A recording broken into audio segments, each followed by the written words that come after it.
This is so fun. I'm going to see gallery view. Let's see. I love to see all the faces. Hi.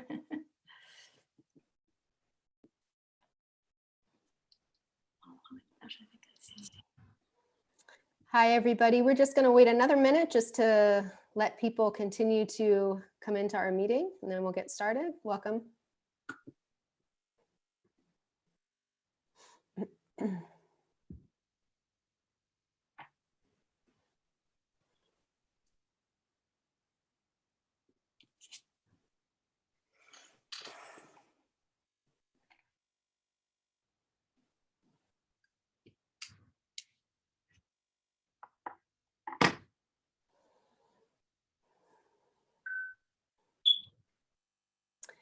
All right, so I think we'll get started, and I'm sure there'll be some people coming in as I start my intro. So again, good evening, everybody. Welcome to our event tonight. My name is Carrie, and I am part of the programming team at the Westport Library. And I'd like to officially welcome you all to our event tonight, which is Making Marks, Creative Journeying Through Stream Drawing with author and artist Elaine Clayton. Hello, Elaine. Welcome. Hello.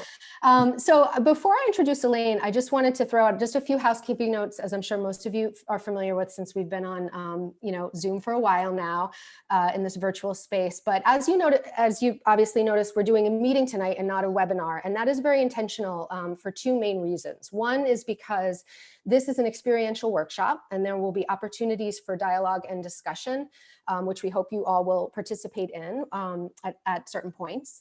And also because this practice, as you will see, if you're not familiar with it, is very much about introspective work, but it has this overall intention of strengthening our connection to community, and this sort of understanding that none of us are really alone in our experiences. So we hope that you can feel that community in this kind of meeting space tonight. And along those lines, if you could just please be mindful of keeping yourself on mute during the presentation moments, that would be greatly appreciated. And while we usually encourage the chat box to write questions in these kinds of meetings, tonight we'd actually encourage you to ask questions the old-fashioned way, which is just to raise your hand. Don't worry about the chat box. We'd like this to be kind of participatory, and Elaine's going to speak to that a little more as to why. But feel free to just give us a wave, and I will find you, and we'll do this the old-fashioned way. So Elaine and I have been talking about bringing this program to the library for about the past year. We started in real conversation last summer, and for whatever reason, things just weren't lining up until now. But we are both firm believers that things manifest at exactly the moment they should manifest. So I'm personally very excited that in this moment, Elaine is bringing her stream drawing practice to us tonight. I think that we both agree that the timing for this program couldn't be more aligned with where we are collectively as a community, as we are slowly emerging from a time of deep inward movement, both through our experiences of lockdown and home confinement, but also on deeply personal levels. Elaine's meditation drawing practice, known as stream drawing, which she'll introduce to us tonight, is a perfect tool to communicate with our inner selves in a playful and compassionate way, and to help rekindle the powerful spark of creativity we were all born with, while also connecting us to our empathy and our intuition. Elaine Clayton is an artist, an author, and illustrator of several books for children and adults on intuitive intelligence, including Making Marks, Discover the Art of Intuitive Drawing, which is on which this workshop is based. She is also an intuitive reader, a Reiki master, and teacher on intuitive empathic development. She's taught in premier independent schools in Atlanta, Boston, New York City, and has worked in many public schools, museums, libraries, and wellness centers as artist in residence or visiting author and illustrator. She also teaches stream drawing workshops and facilitates intuitive stream drawing sessions for private clients in various locations nationally. And just really excited to have Elaine here tonight. So Elaine, without further ado, you have the floor, and thank you for being here.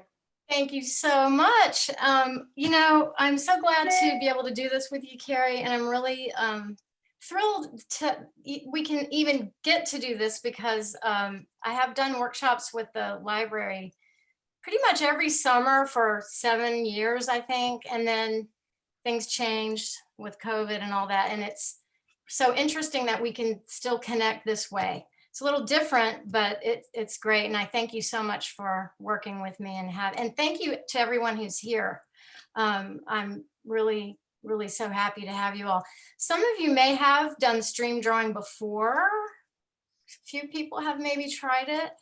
Actually, we've all done it because it's really what we did when we were young. I'll just kind of describe quickly why we're doing it, what it's about for me, why I started this as a practice, and then we'll jump into drawing after we do a little bit of playful, perceptual stuff.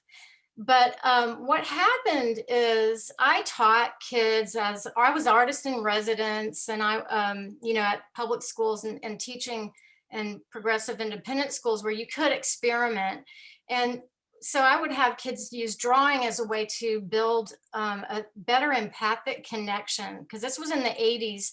And I don't know if any of you remember, if you were alive in the 80s, not everyone maybe was, but I certainly was. And there was a lot of materialism. It felt like kids wanted to have limousine rides on their birthdays and things like that. There was just a feeling of we were forgetting as a culture how to be connected empathically, or maybe we hadn't really addressed it before. And so the thing that was upsetting me when I would teach kids and adults using freestyle drawing was the first thing that kids would say if they were past the age of 5 and 6, if they were about 7 or 8 in that age of reason, as well as the adults, often they would say, I love to draw, but I don't do it because I'm no good at it. Or if they loved drawing and they felt like they were pretty good at it, it was a secret. At some of the public schools, especially, where, teachers had so many kids in the classroom and they have so much to do and such little time to do it. But some kids would have secret drawings and anime before there was anime. So they were hiding their drawing. So I decided that there had to be something. And so for all these years, I continued doing freestyle workshops. And then what happened one day, I was in my studio and I was about to have a phone call with someone on intuitive themes. And I just, for some reason, spontaneously closed my eyes and drew. And then I looked at it and I started to see into it. And then I realized something amazing happens when all you do is have to, from your heart, want to connect with someone, want to be present for them. And you could actually just make marks and then look into the marks and then describe what they mean to you. And it actually had great meaning to the person that it was intended for. This was so wild. I thought it can't possibly be. And I go into it in this book. It shows you exactly that. But for tonight, what we'll focus on is there really are two ways to focus with stream drawing. First of all, knowing that all of us, when we were young, took a blank wall. Who got in trouble for drawing on the wall ever? Anybody remember? Did you, Ellen?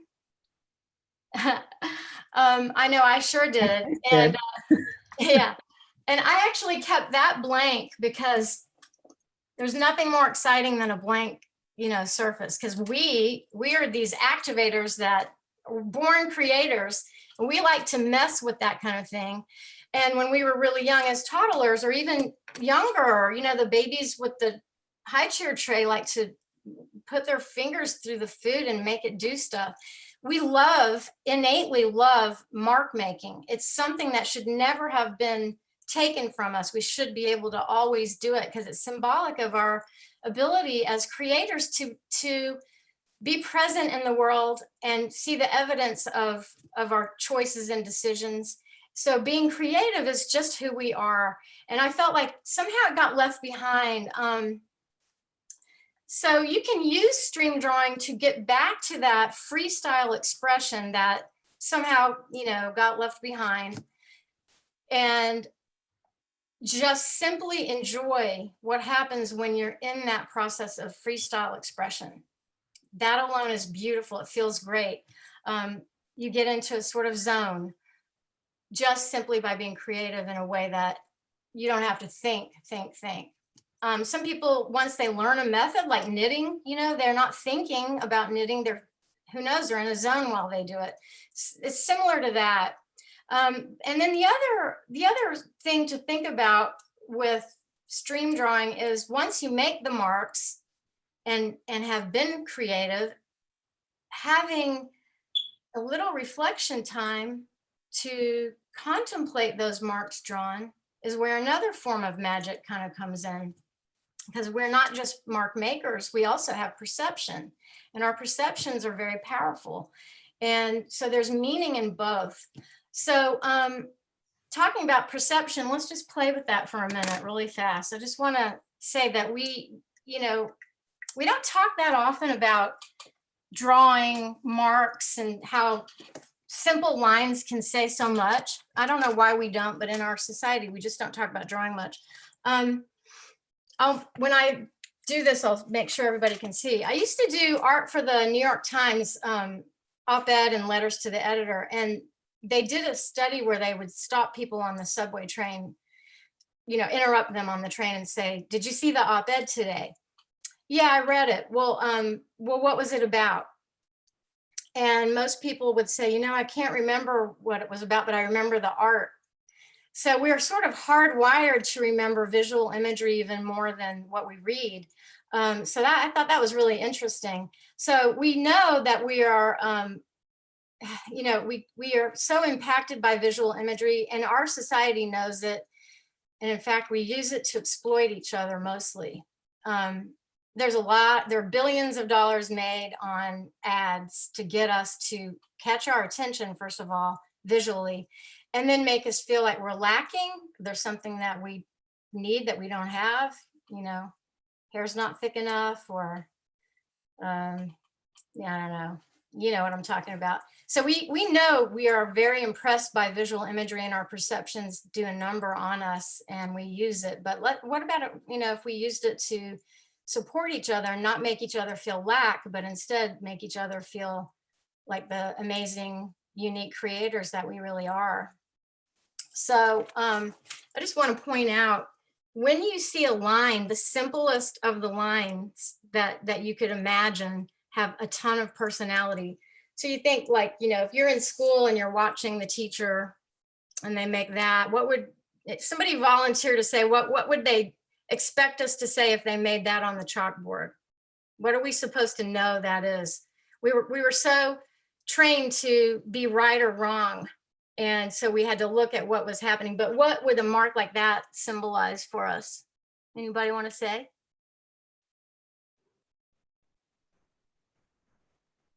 Ellen, are you raising your hand?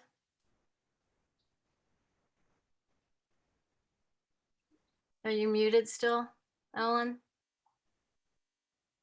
I see it as one side of a tree. Oh, that's pretty cool. I thought you were going to say if the teacher did that, they would say that it was a number one. No, it's but crooked.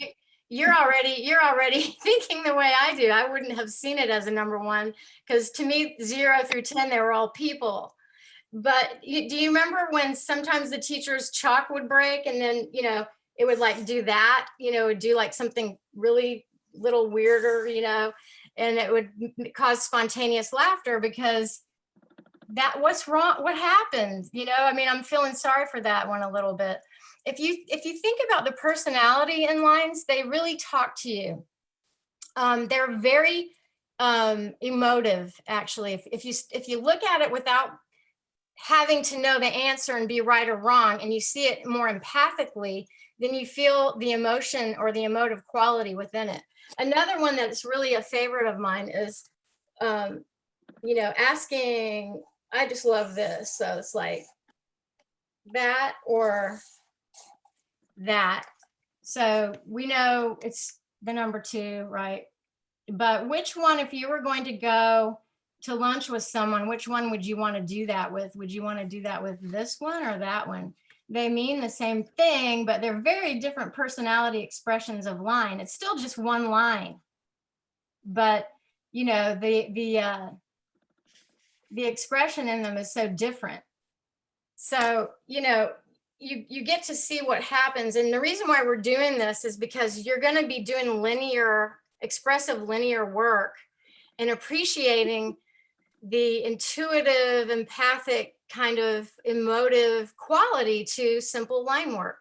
And then it gets into space and negative space, because it turns out there are shapes in there too, but we're responding to a sort of empathic, I want to say almost atmospheric condition that we carry. We carry an emotional atmospheric condition, and so does any space we go, and so does any mark that we make. But we're usually not very tuned into it or encouraged to be tuned into it. So if you're ready to do the first drawing, this is going to be to loosen up a little. We're going to loosen up a little. And Carrie, if you think it makes sense and for people to not be muted, maybe. I don't know what you think about that. It might be interesting. I don't know if Carrie heard me. Okay, so first of all, we want to, and I'm going to mostly use a Sharpie so you can see, but you don't, I think that people are more intimidated, all of us, when we use permanent marker, because it's like you can't take it away, and this is supposed to be like not fear-based at all. So I love using a pencil, and I love the sound of a pencil. So what we're going to do is, just to warm up, pay attention to what line work feels like when you're drawing. If you just use your non-dominant hand and close your eyes. And the reason why we do that is if you draw with your dominant hand, like I'm right-handed normally, if I draw with my right hand and my eyes are open, I will get self-conscious and start criticizing the mark that I made.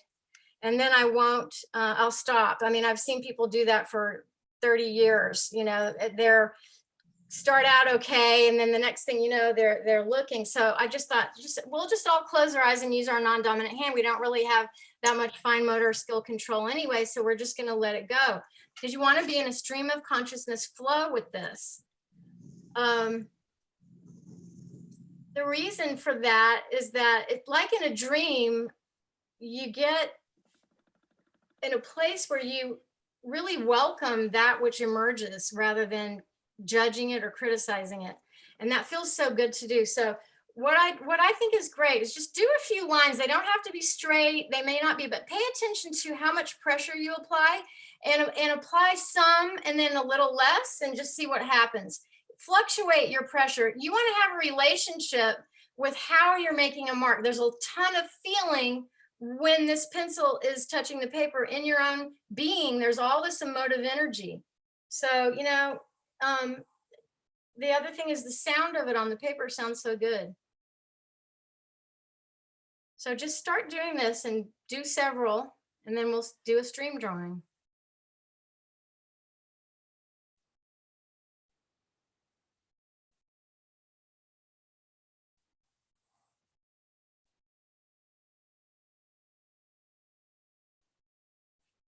I think it feels really different when I'm using hardly any pressure. It's like a ghost on the paper, but it feels so good to do. I don't know, it feels really good. It's a very different sensation from when I bear down.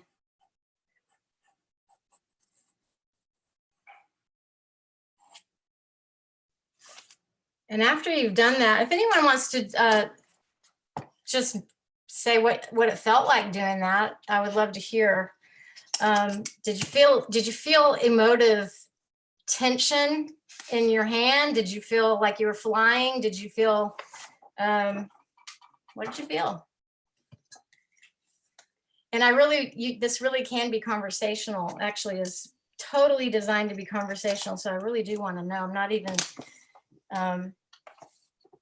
kidding about It that.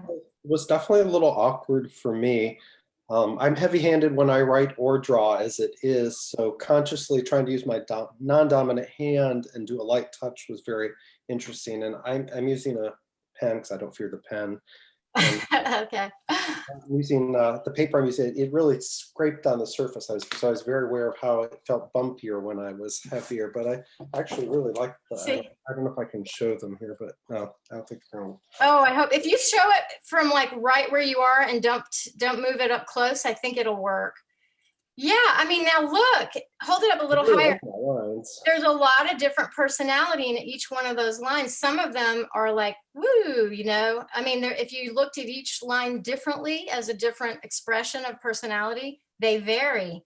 And I love what you said about how that felt to you, because I mean, I was going to ask you if you felt uncomfortable, or was it uncomfortable, or was it kind of interesting? You know, It was just weird. Weird. Is it probably weird because of just using non-dominant hand? Yeah, and really paying attention to the scritch and that pebbly texture.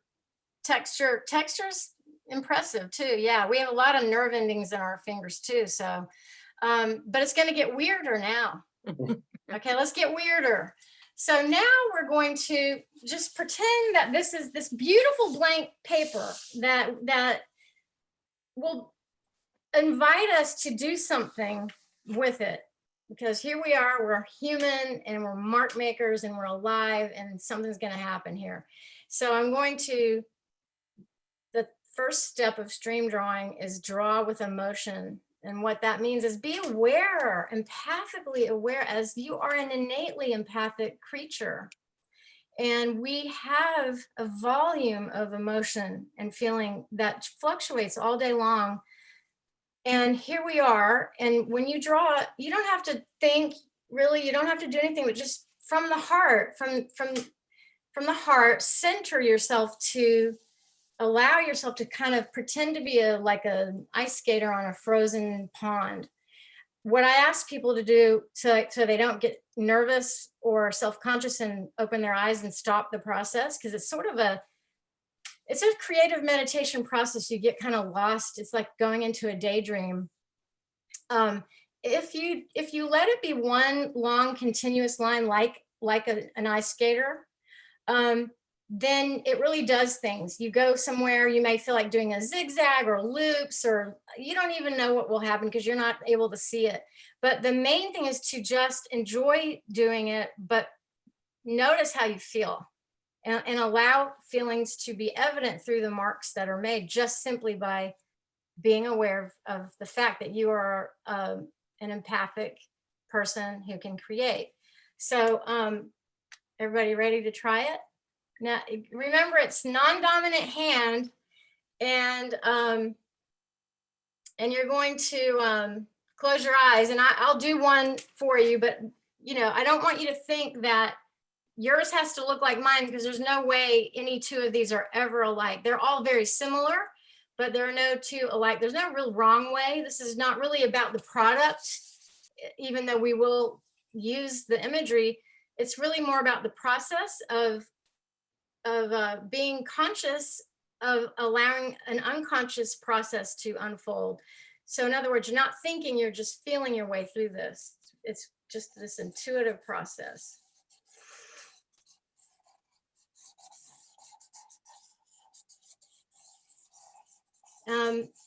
In school or at home, probably, after we do something like this, somebody would say, oh, what a nice scribble.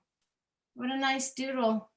And I don't call it a doodle, because it's so profound when we go into that place where we create freely. It's so empowering to humans to have that the word doodle, it might help us loosen up, but it does also seem like a non-word that ignores the profound ways in which we can be moved by this. So now I have done a stream drawing, and you all do one. Close your eyes, use your non-dominant hand. You stay on the page as long as you want. When you feel like you're finished, then you stop.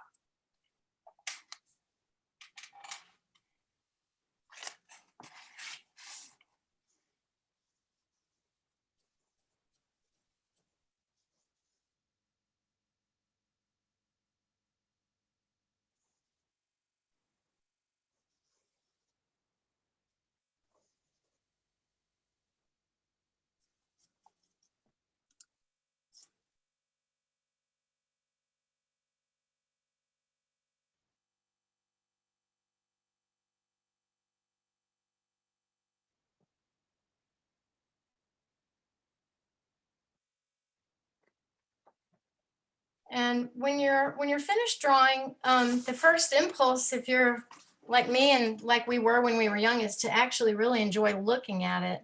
I think besides freely creating, humans really like to see what the results are. So anybody want to say what that felt like?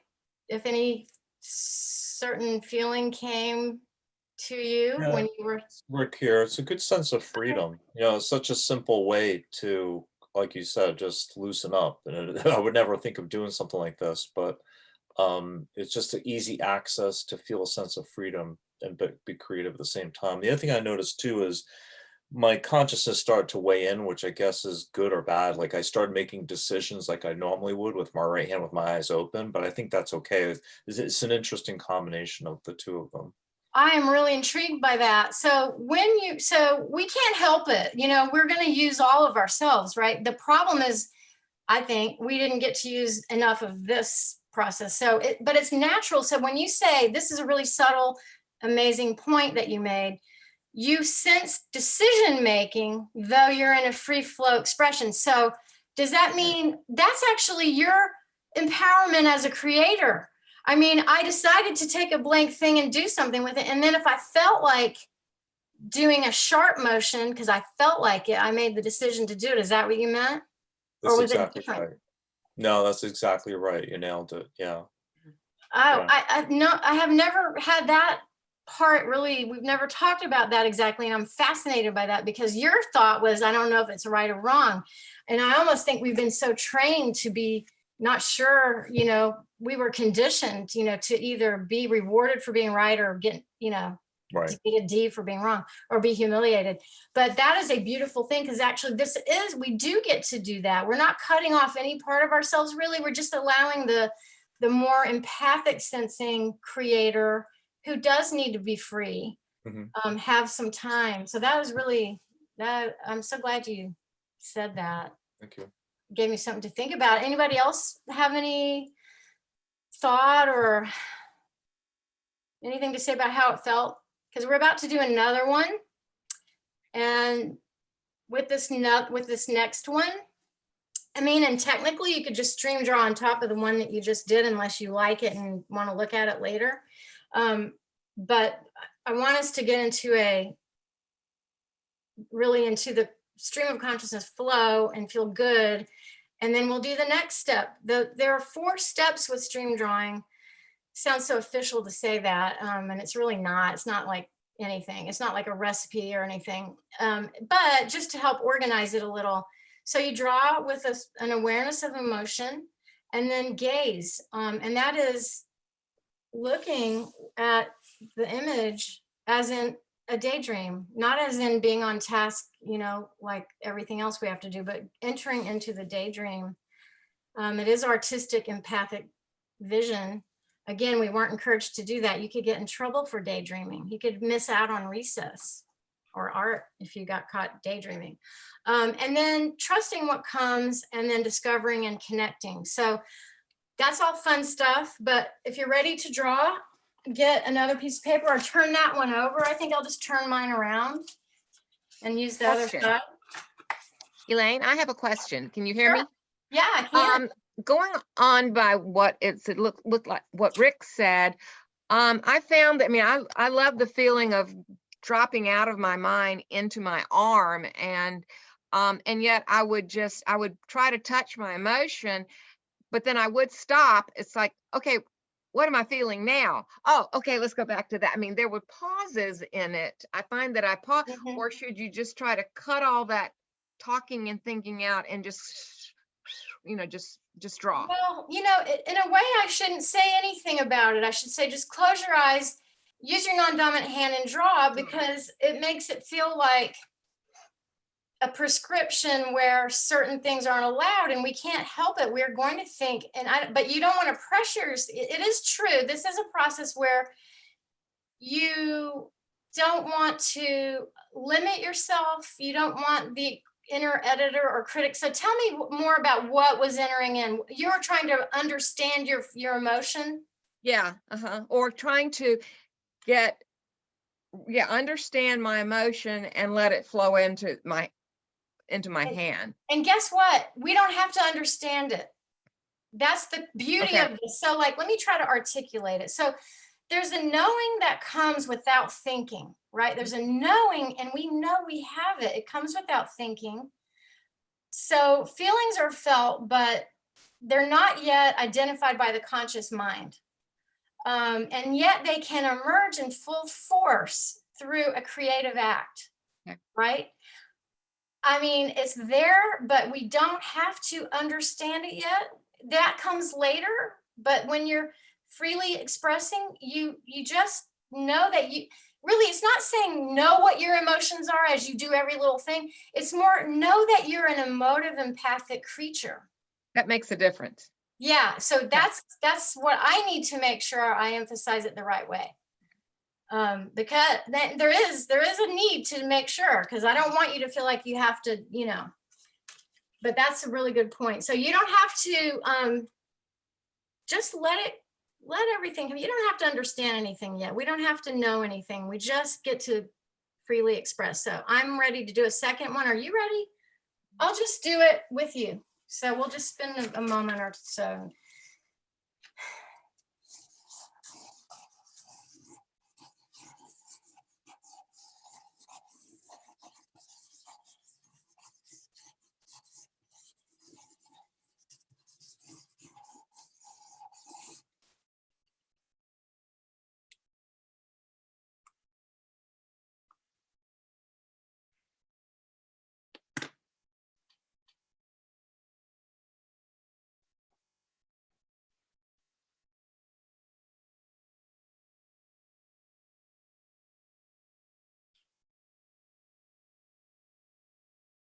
I don't know if people realize how absolutely stunningly beautiful you are when you're drawing like this. It's a great thing to see.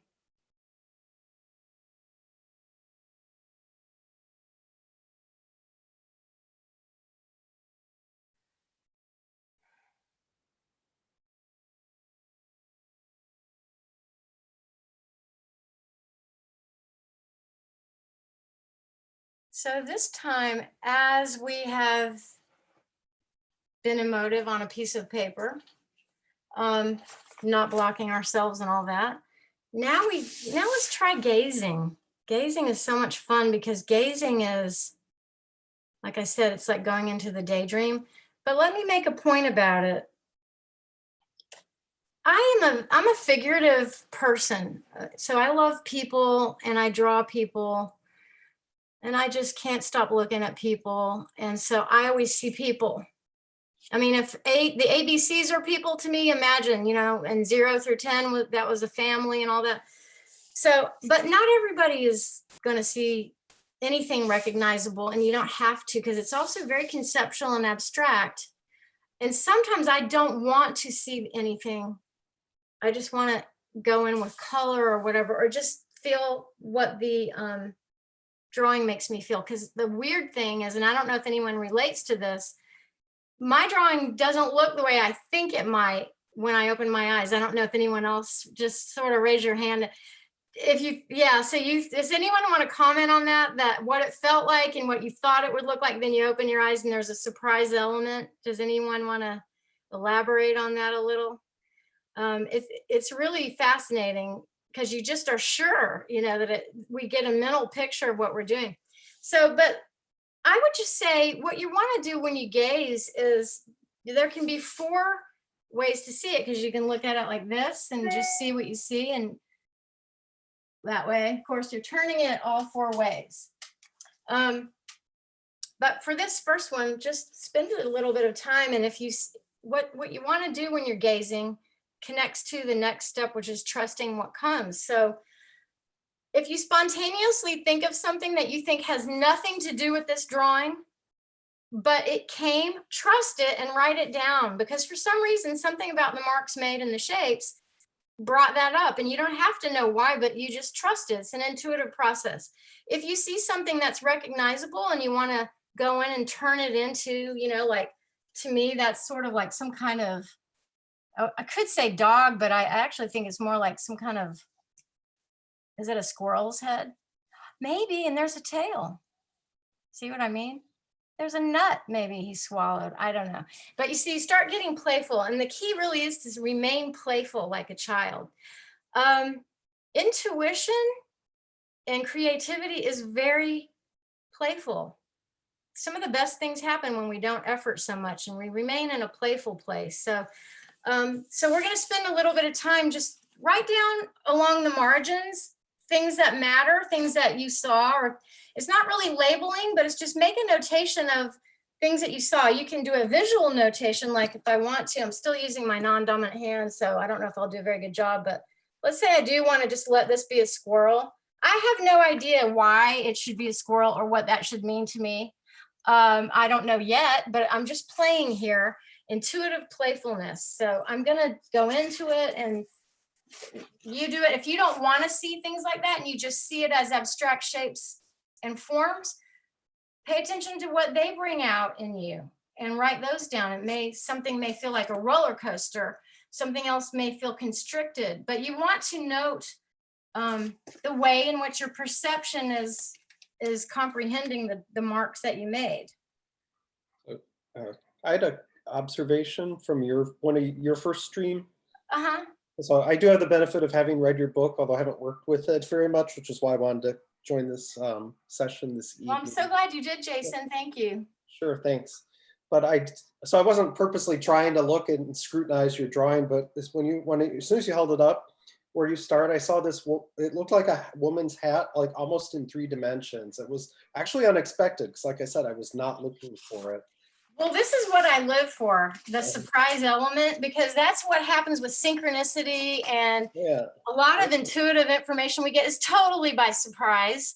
So I'm going to try to find this hat lady. You kind of started right where you started there. There's above your pencil. I feel like that's the brim of a hat, and that vertical part is more like the body of a hat, like the top part. Fashion hat.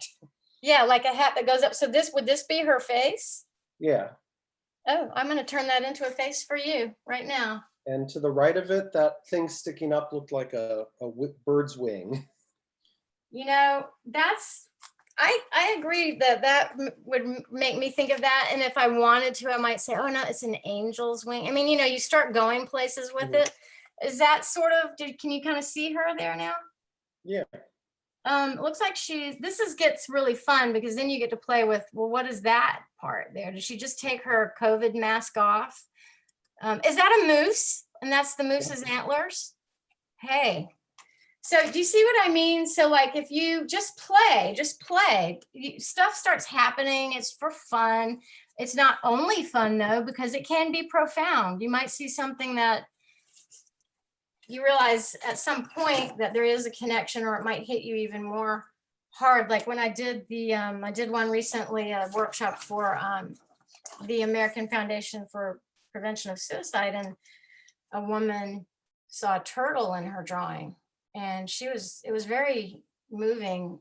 And so she had lost someone who was so important to her, but their main animal, their favorite thing was turtles. So for her, you could say, oh, it was just a turtle, but it wasn't just a turtle. It was a sign from him to her in her heart. And so, it made us cry. So sometimes these drawings do that too. This is having a communication, like Carrie said in the beginning. Through our creative empathic sensing, we can be more connected to each other, but it really is also about being connected to aspects of ourselves. So those come hand in hand. So after you gaze and trust what comes, and maybe write some stuff down that are indicators of how you felt, or fill in some areas. I would love it if someone wants to share an image from theirs. So it's not just me always talking. But remember, just be playful. It's okay. We don't get enough time to be playful. Do you ever find it hard to analyze and start over? So I have an image that's just everything. I actually did 3 here this evening, but this one, it's very compressed and I feel like it's a little harder as a result to parse, if that makes sense. Like Well, let's say you, spatially, okay, so everything is really let me- compact. let's see, I'm trying to, Carrie, how do I look at his? Do I just click on his to No, see? you know what? Let me spotlight. Okay, sorry. Is that better? Oh, that Oh, is a really dynamic image though. So what are you saying? You're saying, well, say again what you were meaning.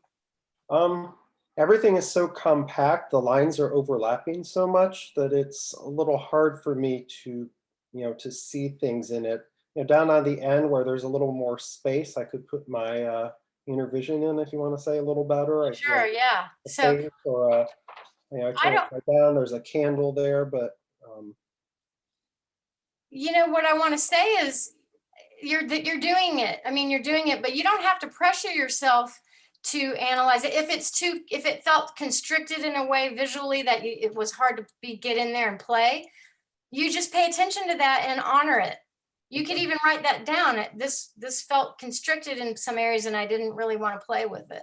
And then you could maybe do something abstract or just, let it be what it is, You don't have to pressure yourself. I think turn it around, because when you turn, it looks like you turned that into a person. And then it's almost like it's an illustration almost of what you just described. There's so much going on in the person's mind. I'm projecting. So I should say, do I have your permission to do that? Because I should have asked first. sure. I'm sorry, I should have asked first, because there is a rule with stream drawing. It's never to be used to analyze someone else in any way. Anything any of us say about someone else's drawing just tells you what they're thinking. So no one can say, oh, you have a banana, I know what that means, or whatever. I mean, they're projecting onto your drawing, but really we're not supposed to comment on someone else's unless we're invited. Otherwise, nobody would draw, because we don't want people, owning what we just did or judging us or whatever that could feel like. But I got carried away. So I think that you can just trust it. Okay, Yeah, and don't pressure yourself. thanks. No, thank you. Anybody else have anything that they discovered? Krista Dash. I can't hear you yet. I know, it's the Zoom thing. Mute. All right. So what I saw, and you may not see it because I'm on, but this section here, to me, Uh-huh. looks like there's a baby inside the womb. A baby inside a womb? And then and this part up here look like the top of my head. And then this part, where is it? This here is half a heart. So you know what? So can I comment on what you just shared? Yeah.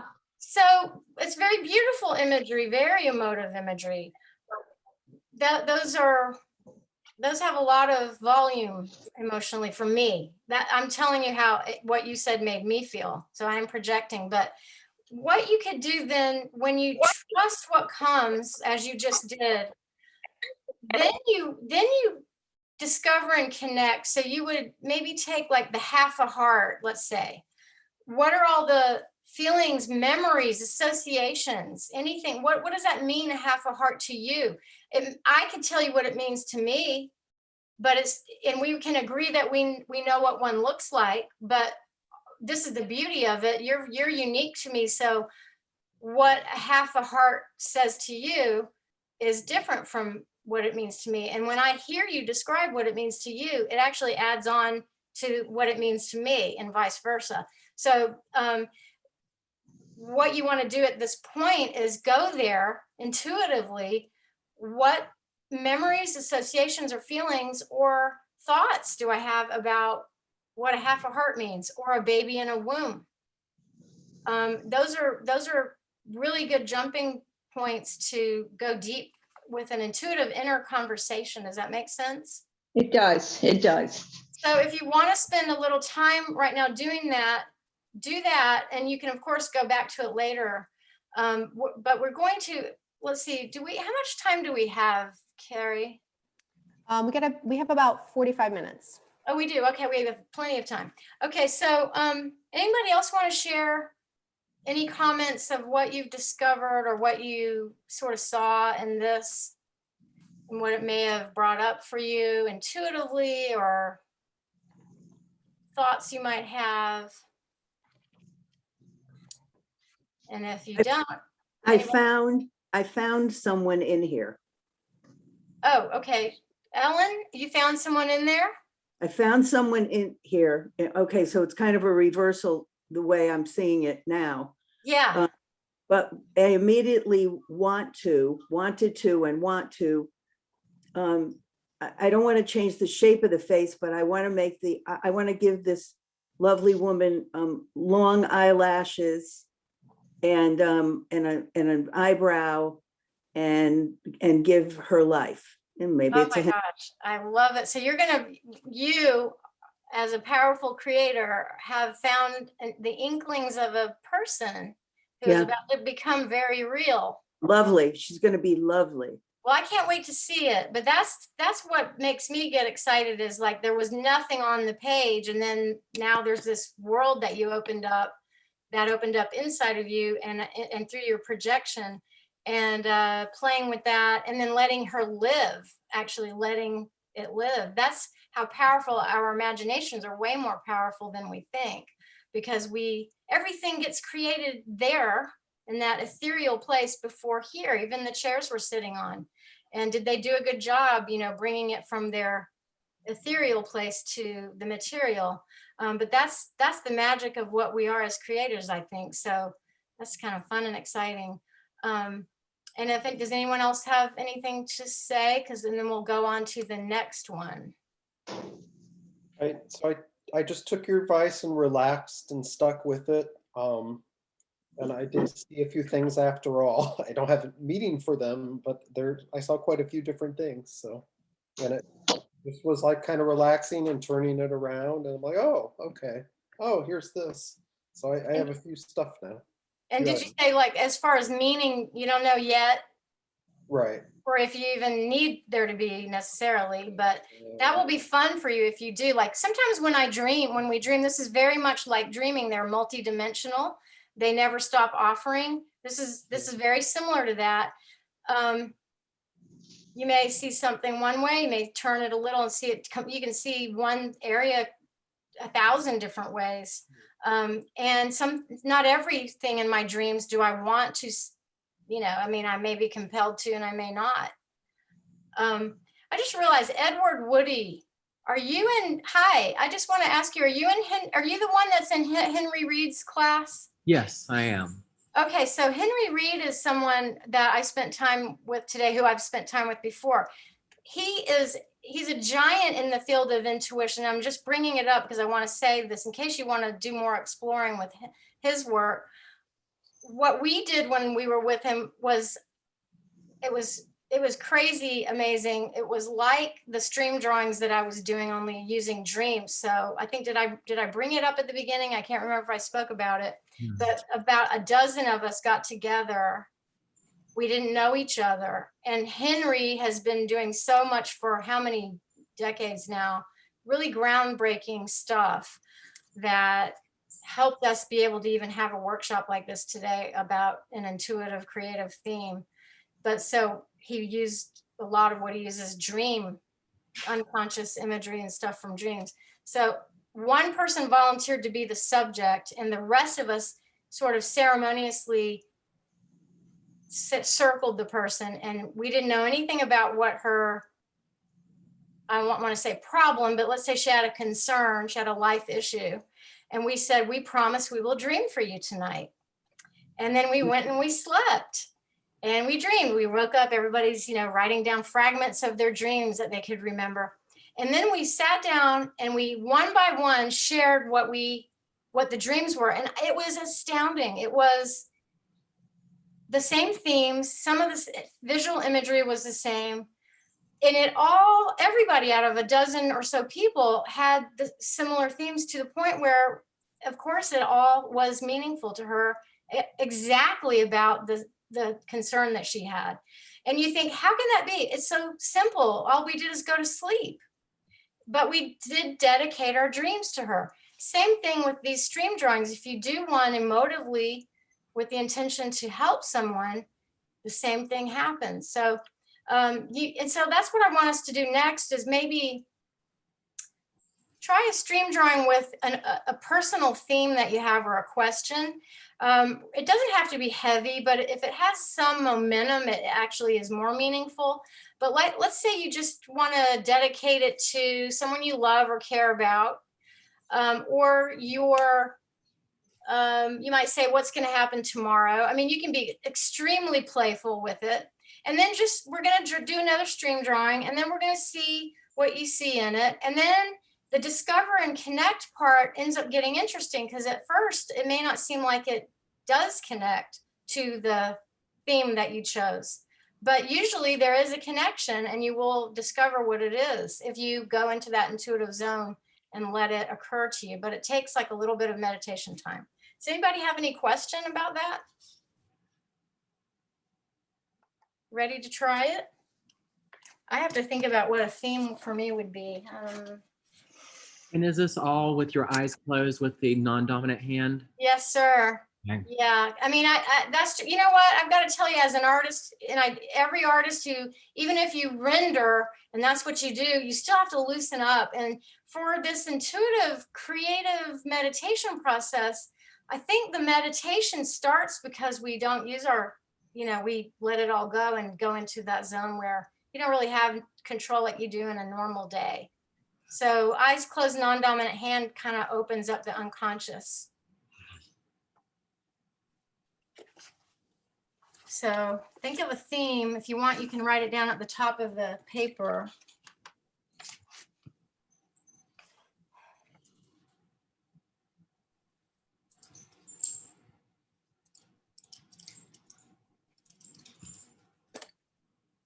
If we were in high school, I would do this I would ask my friend, let's do one about who's my next boyfriend or something. Like it can be playful. So we don't have to get too heavy.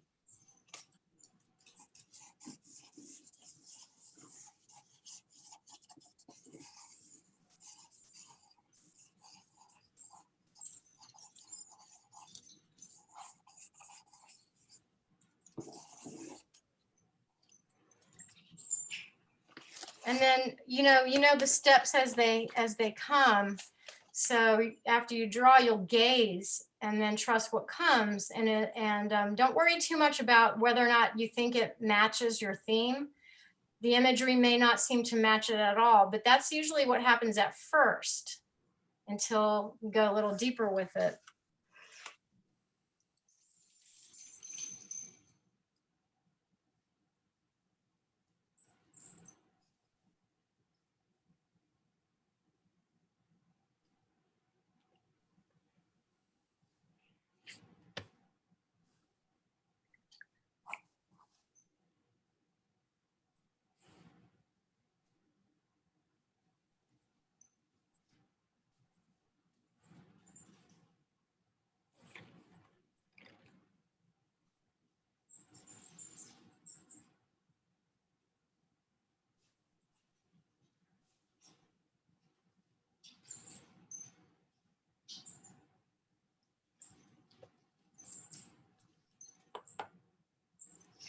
And by the way, if anyone has any questions while we're doing this, or you want to get my attention, just, let me know, because I'm actually going into the stream drawing like you are, so I don't mean to ignore anyone.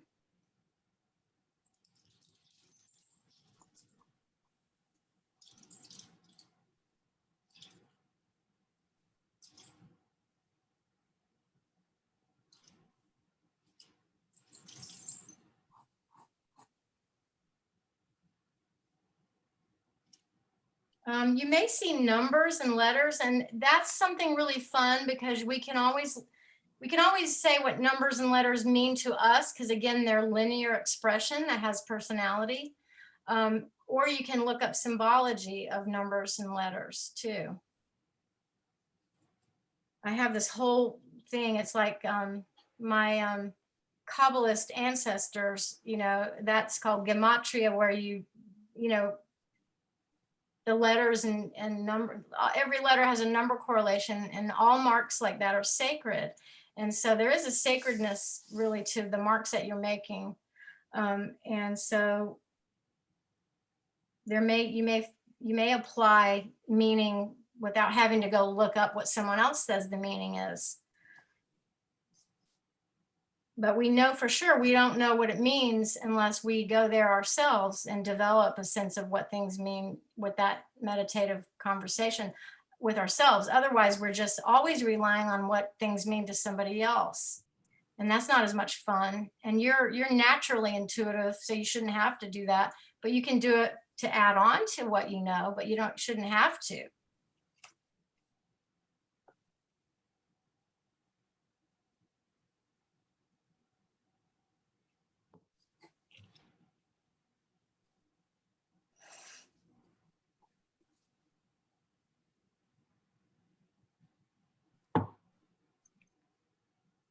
Does anybody mind if I share some of the stuff I was seeing in mine? Would that interrupt you all, or would that be a good thing? If you think it's okay, give me a thumbs up.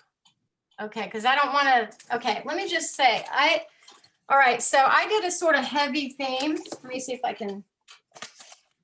did a kind of heavy theme for me, and I'm going to move this around so that you can see it better, but I wrote, I miss my sons. Okay, I have sons that are 21. Yesterday, on the 22nd, my youngest turned 21, and my older son is 24.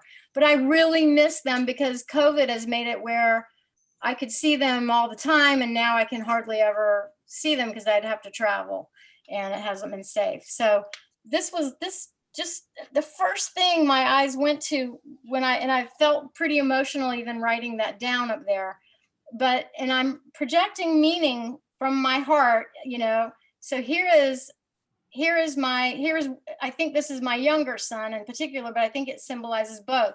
And you notice the body is in a figure 8.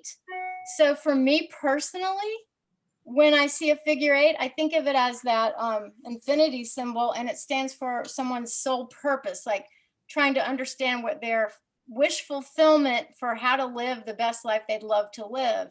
And so I'm thinking, oh my God, and there's even 2 8s in there because there's one there and one there. But I feel like there he goes, stepping on another soul purpose. I think there's a lot of thinking about what the purpose might be heading to the future, and then sorting out, like, how can you sort out all this? If he's looking at all this, it seems like a mess, but it's also a turtle coming out of its shell for me. I don't know if you can see that. There's the shell, and there's that little webbed kind of, front leg or whatever. So that makes sense that, at this time during a pandemic, trying to figure out how to come out of your shell, and the whole game has been changed. The way we do things now is so different. And then you can clearly see that I projected this as me as a mother, how hard it is letting go. I mean, you have to build a life of your own when they've grown up. You just have to accept that they're not little kids anymore, but yet it's like this mother holding them as if they're still a baby. I thought this was sort of a jester or maybe a magistrate of some kind, and I have to think about that more. Thinking about jesters are always sort of like, do they tell the truth in a way that the king could accept? Is that what a jester did? Like they would make the truth sound funny so that the king was being entertained, but there was some truth in it. I'm not sure. And then I saw numbers, number 6, number 7, it's reversed, but now I can play around with number symbology. So that's just an example. You might not want to do much of anything in that way either. So I'm going to show you an image that I did earlier. I did a meditation before this class. I didn't want to see anything. I just wanted to use color. And I'm not showing you this because this is how you use color. You use color however you want. It's just happened to be how I did it. So you could also do that. If you don't want to go there where I went, like with the theme and the kind of playing around with meaning in it. And that way you can just enjoy the freedom and the feeling of intuitive sort of space and negative space and shapes and forms, and let that internalize that as you play with it. It actually feels pretty good, and thoughts do come. So if anyone wants to share anything that they have discovered or have experienced, please do. If anyone did anything kind of similar with a theme, it's more fun to, if anyone wants to share. Is Linda Hall? Can you unmute yourself, Linda? Do you know how? There's a little, if you go down to the bottom of the Zoom screen, there's a little mute microphone. Do you see that on the left side? All the way at the left at bottom of the Zoom sort of screen?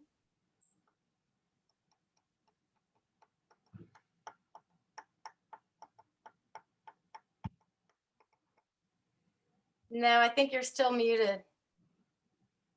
It can be frustrating with Zoom, I know. And the reason why I didn't encourage people to go in the chat box is that's like switching out of the stream of consciousness flow a little bit when you write, typing on a computer especially. So I just thought, let's not do that. Although if you really, really want to, you can. But Linda, especially since you can't figure out how to unmute, or does that, when it says ask to unmute, I don't know how it works. Carrie, can we unmute Linda for Linda? Yeah, Linda, you should be all set. I just okay. changed the yay, settings. Thank you. Thank you, Karen. Okay. You're welcome. Oh, I did this drawing, and You might have to hold it up high for a minute.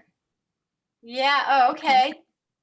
Can you Okay. make it go back a little further? Go back towards you a little? Well, I was hoping we might see it better, but we didn't. I think when you had it a little closer, it was better. Okay. Okay. Wonderful. What happened when you did that, and when you did the stream drawing steps?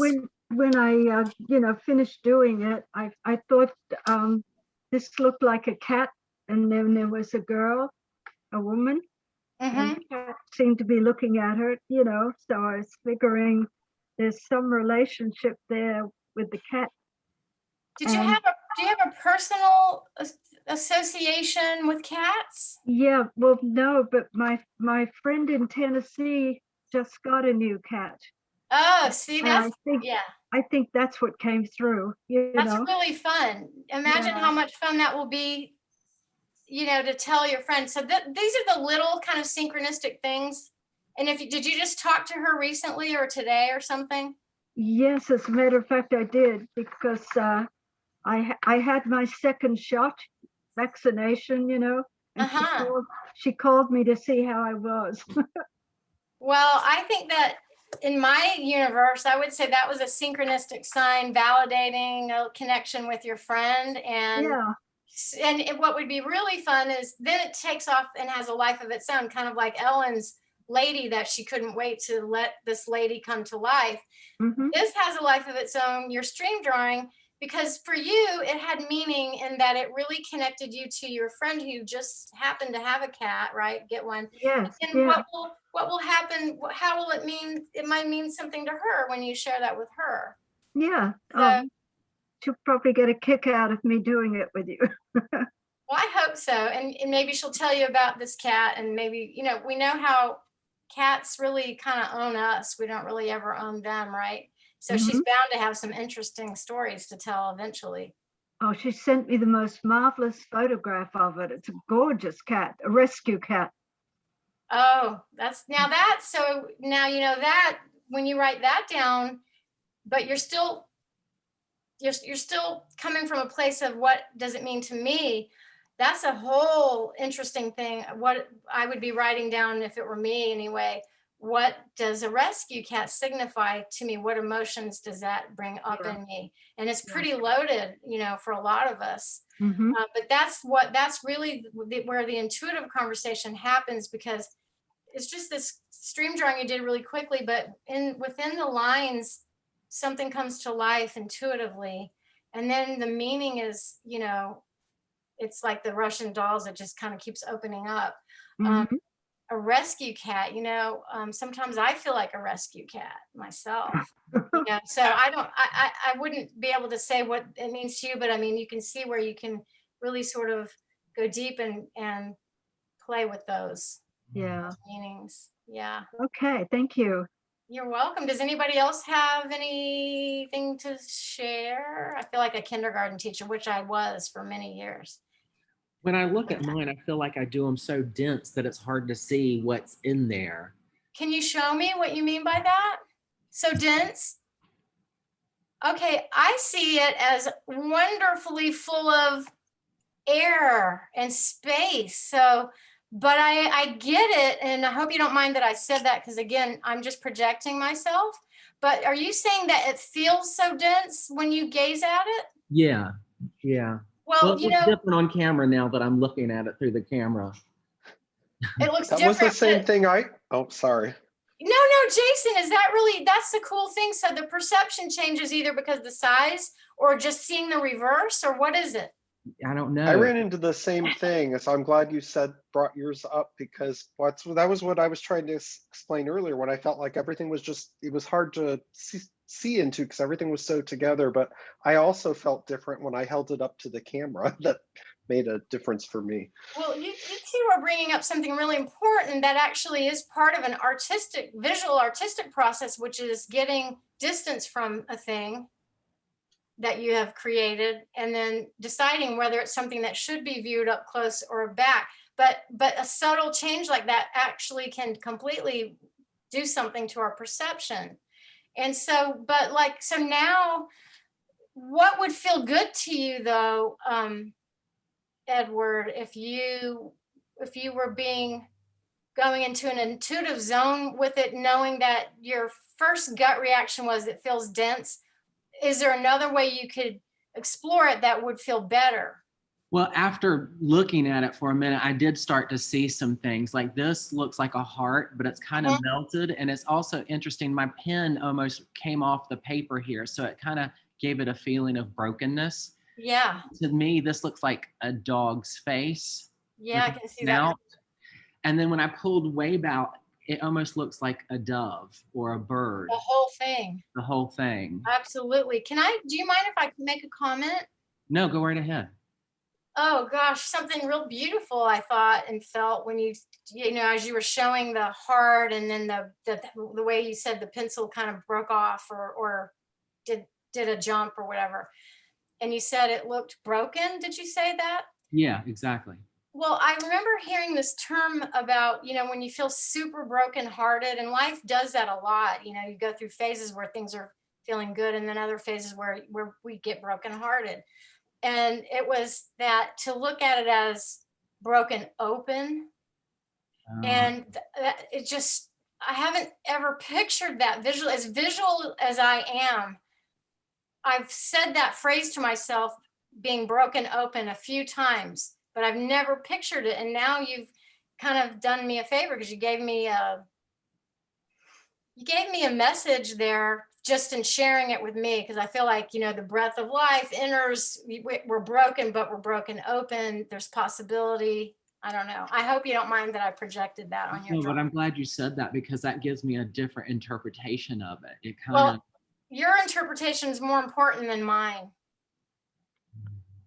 I don't mind that I added to it, but do you mind sharing what your interpretation was? Because honestly, yours is king. Yours is supreme over anyone else's.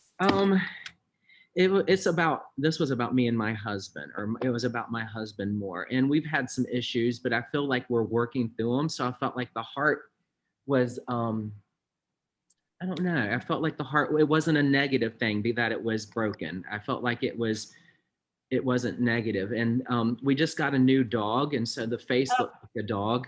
Yeah. And then bird, you know, a dove is peace. Yes, Represents yes, peace to me, and I felt it meant like a peaceful time. yes, that's lovely. And you know, if can I comment again? Yes, please. Okay, I'm so sorry to do that if it's not really fair, but I'm so inspired.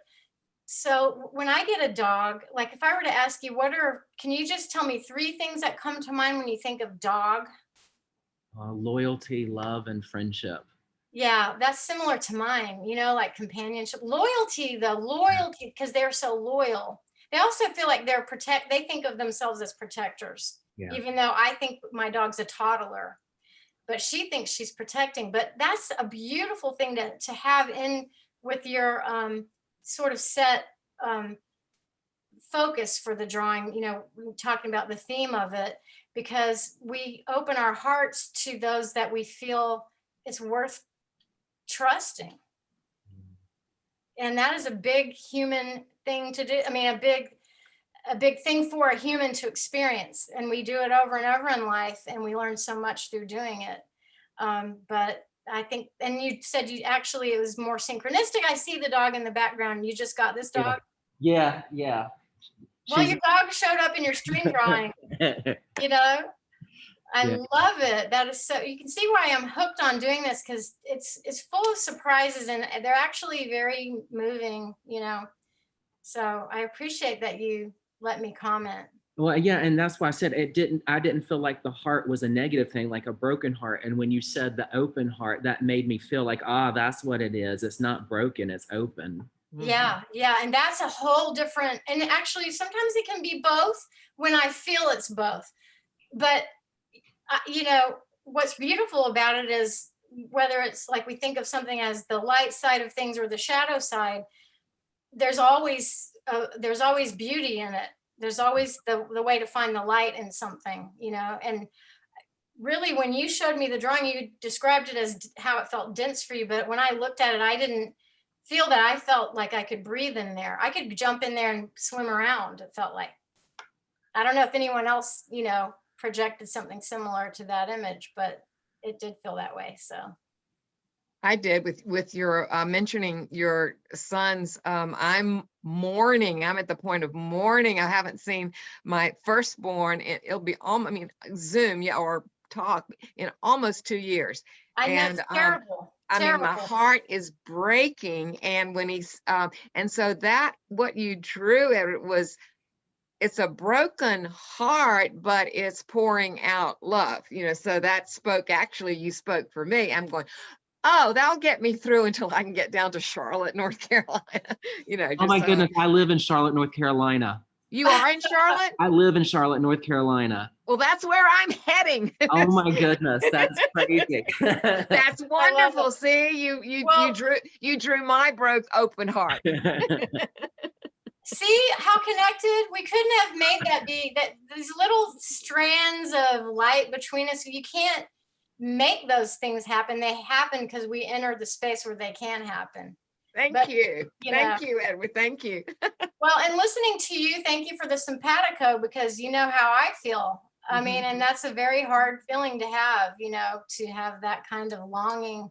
But as you can see, my drawing is reminding me the kids are grown. They're trying to figure out their next step forward.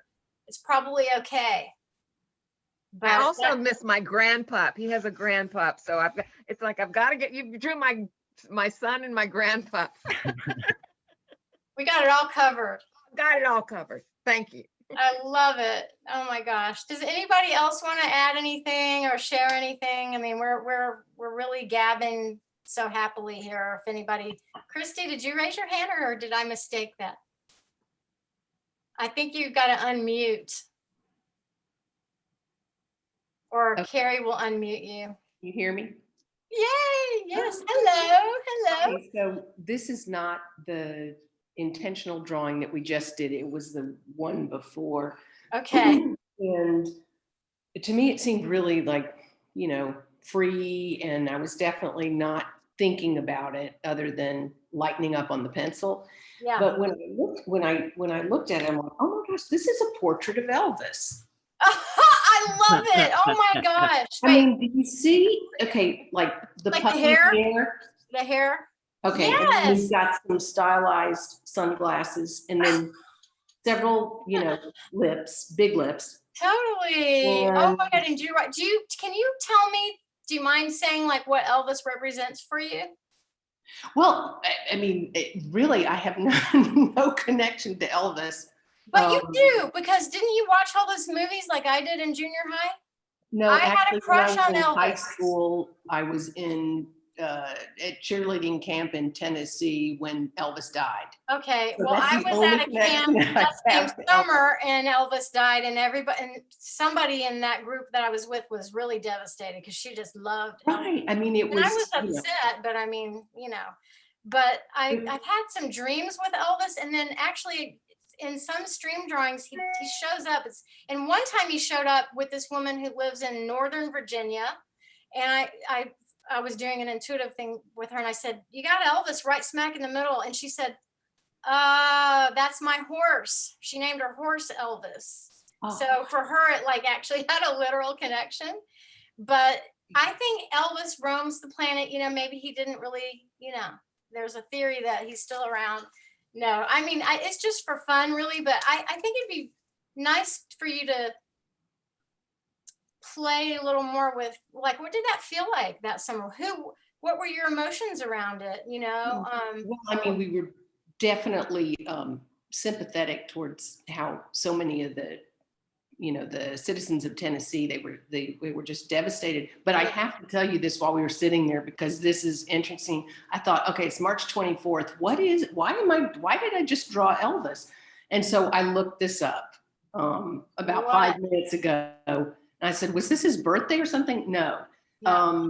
On March 24th, 1956, no, it was Elvis made his final appearance on a show, and then actually there was something else that said he was inducted into the Army, and it was March 24th. So I don't know if this is true or not, because it's it's floating around on the internet. Probably is, because he did get inducted into that is weird and awesome and fascinating if this was the day that he did get inducted. And of all things, did anybody else have Elvis in their stream drawing? Anybody else? Oh, that was so much fun. No, I love that. And I love that you took the discover and connect and, sometimes you Google stuff to see what something means. Like if I wanted to explore, how I saw my son headed toward a turtle coming out of its shell.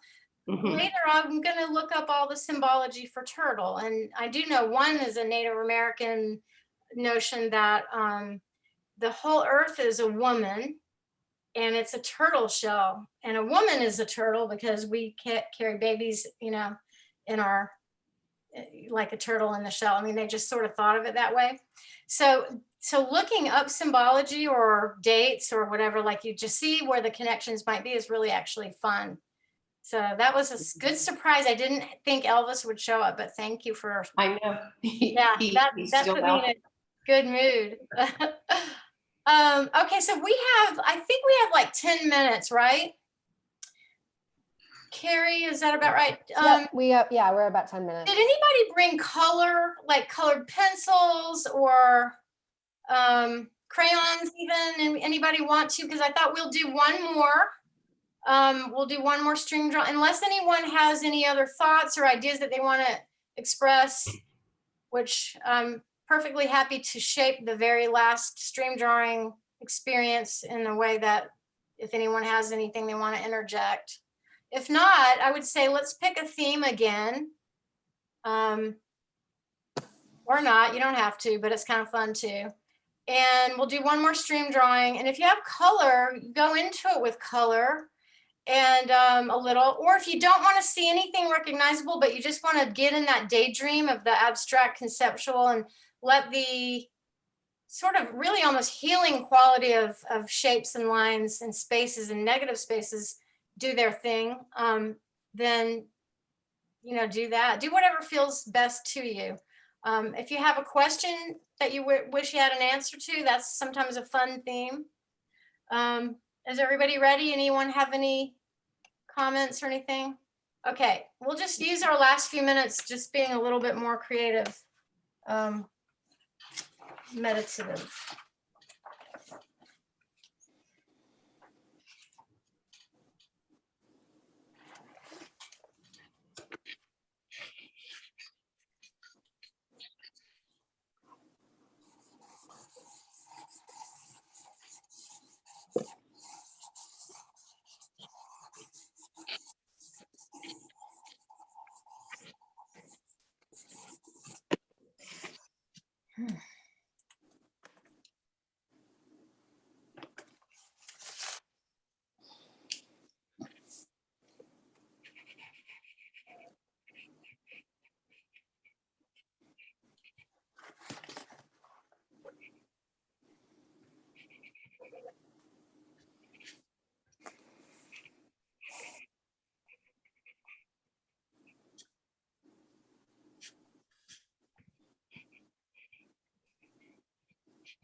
probably in about 2 minutes, so I'll move us along. I'm gonna share with you when we do one of the perspectives you can use in stream drawing. We didn't have a lot of time to talk about the different viewpoints and how you can orient a way of looking, but I'll describe that.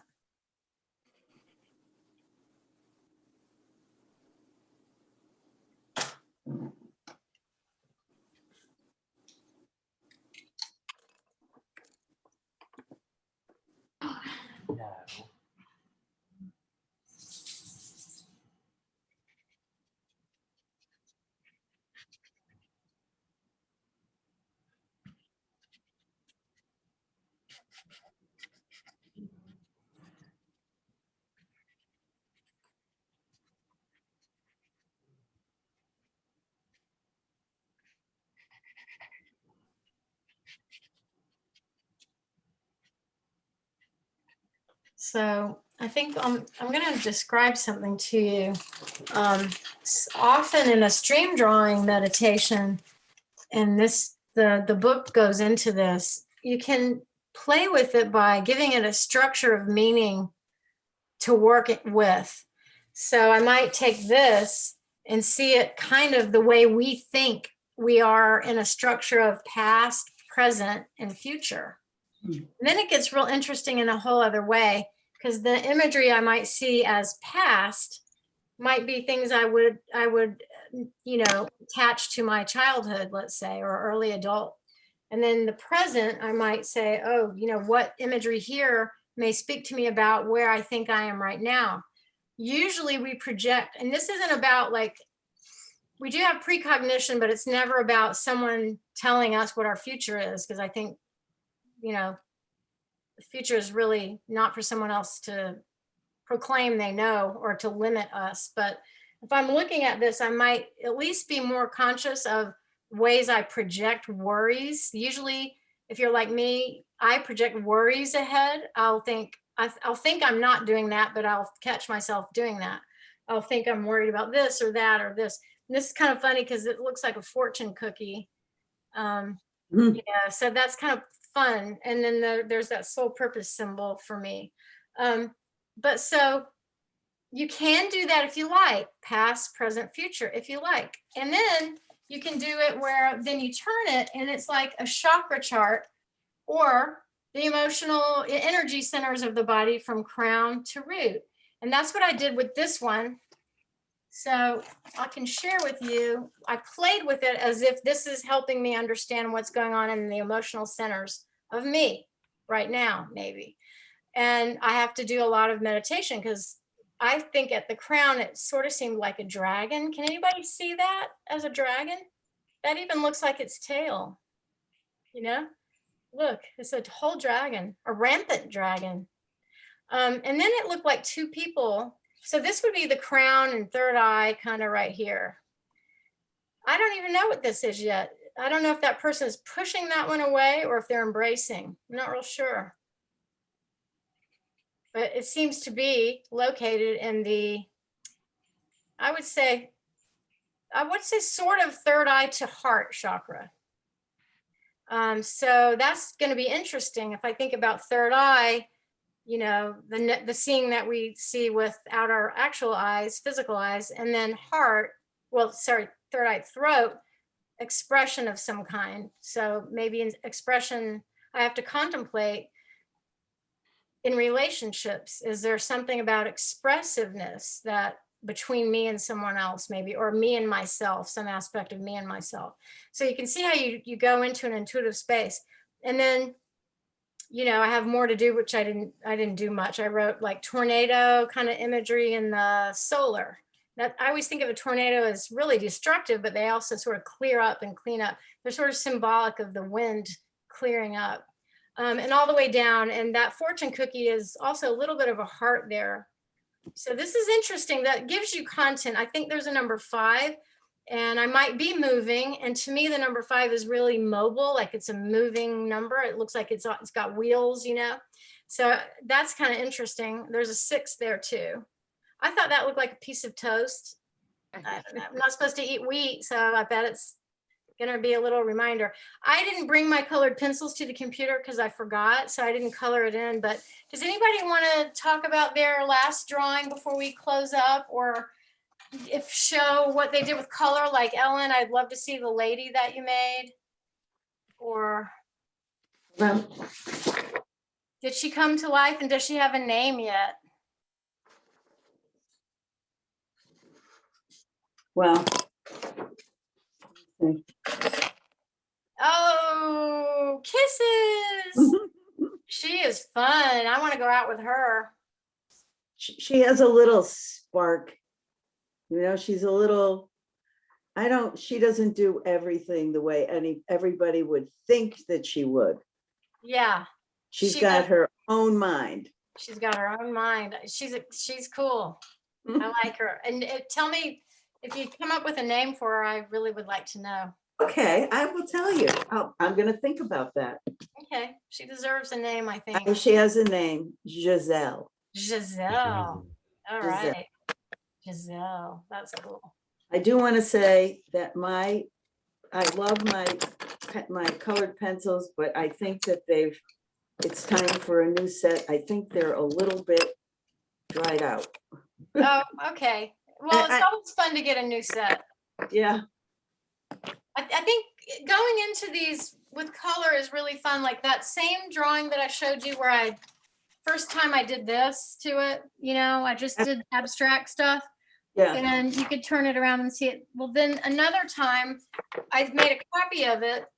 So then I colored stuff in as I saw. So I saw a cardinal that always reminds me of, I think, my grandmother or my mother sending me a hello when I see a cardinal. At first, this was a tree, which seems like, interesting. But then I thought maybe it's a mushroom. That gets real interesting in a whole other way. There's another relationship dynamic couple here. So, I just one drawing, if you want, you can make a copy of it and actually play with it in different ways. Did anybody apply some color to theirs? Anybody have fun doing that? Michelle Goldstein, can we unmute Michelle? Is Carrie there? Yeah.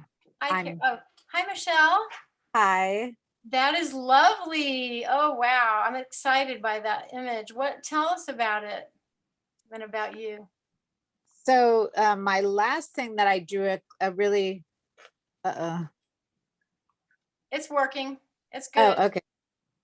The last image that I drew, I got a really clear image from it, but this, I didn't get a clear image. I just decided to place color. How did it feel to do that? Good. Did it feel more interesting, or how different was it from when you find things and go in? Did it feel like a whole different thing? Yeah. It did. Yeah. So which do you like best, or does it matter? I don't think it's an either or. Yeah, that's a good thing to know. I mean, I think the feelings I get when I'm just playing with the color is I feel a little bit freer in a way, because I'm just not even putting anything on anything. Yeah. Well, and this was my first one, which this is what I thought was really what I think of as dense. So Yeah. So I started just drawing little. Oh, you doodles. went in and had some fun with, you put recognizable imagery within it. So in a way, you took a conceptual stream drawing, and then used those spaces for your imagination to do some stuff. Yeah. That is very cool. We didn't talk about that. That's a very cool thing. So that was fun. That is so fun. I think I'll try that tomorrow. Cool. So I'm curious, real quick. So this was the one that I got very clear imagery. Mm-hmm. And this was for, this was the one that you said to do it in honor or for someone. Uh-huh. So I was thinking of a friend of mine that's really struggling, and I got a really clear imagery of a woman crouched over and folded Yes. in upon herself, which is where she is right now. And Wow, that's very, and you know what though? It looks like a powerful image though too at the same time. Like maybe she is in that, but there's something about those strokes that makes me think of, like almost like those, like a dancer, like a liturgical dancer or something. Like there's something about those strokes that feel, like it'll be okay or something. Like she has some strength. oh, that's true. Is she like that? Like where you could see her that she'll get through it okay? Well, it's weird because she said that she's always felt like she had the strength before, and now she feels like she doesn't. Well, maybe if you showed her, or I don't know if you want to, but if you shared that stream drawing and say, actually, I've meditated, on you with a stream drawing, and I think you have the strength. Sometimes an image can help us get through something because Yeah. it's a visual suggestion that kind of makes an impression. So Yeah. it's kind of a beautiful thing. Yeah. Cool. Thank you. Thank you for showing that. That's wonderful. Yeah.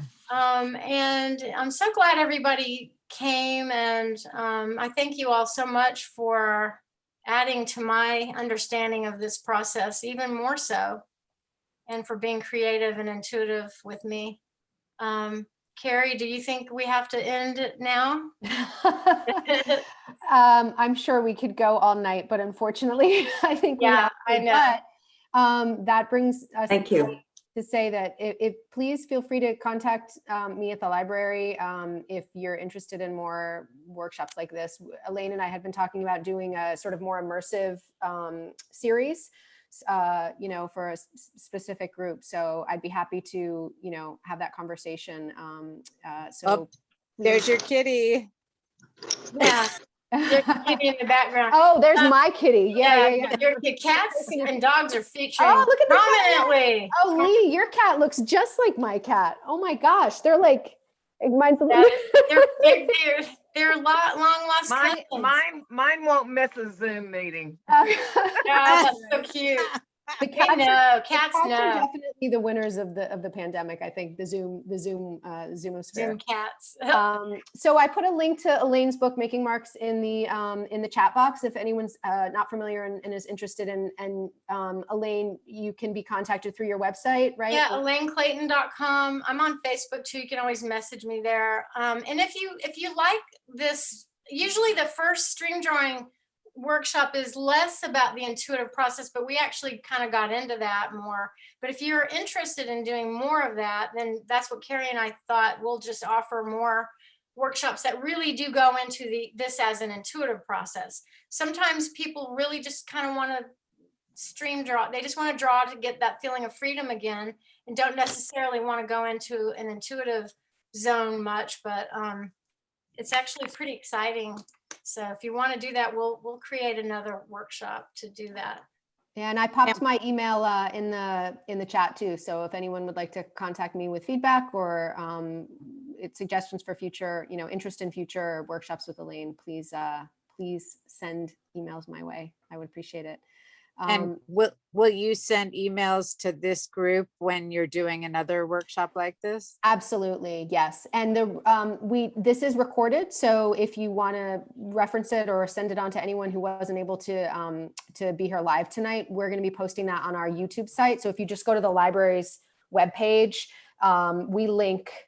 It'll actually be linked through the event listing, and we have a specific YouTube page for the library that this recording will be on. But I can also send the link to anyone individually if it's easier to just contact me directly. I'm happy to send on the recorded link. Well, and also if you have any thoughts or questions or any conversation you kind of want to have with me, I'm at ElaineClayton@mac.com. You could just send me an email. I would love to be stream drawing buddies with all of you. I had so much fun. I really appreciate it. It's not easy sitting at a computer. When I do Zoom class, I'm just like, oh, I want a snack or whatever. So I think you guys were really fun. You have some endurance qualities, And very synchronous. There was a lot of synchronicity too, which is a cool indication of the. I live for that. I totally, I can't now. I've got Elvis on my mind too. Yeah, that Charlotte piece just gave me my whole body got goosebumps. That was incredible. It That was. Wow. really Yeah. neat affirmation of our connection to each other. That's very cool. That's what makes it so exciting. Yeah. So thank you so much, Elaine, for being here tonight. This was really an incredible treat, and thank you all for joining and for being willing to just play and open your hearts and just kind of go along for the ride. And I will definitely keep you posted if we have if and when we offer other workshops like this. But please feel free to reach out to me directly too if you're interested, and we'll try to get something else on the calendar. Thank you all. Be safe, be well. Hope to see you in another Thank you. box again.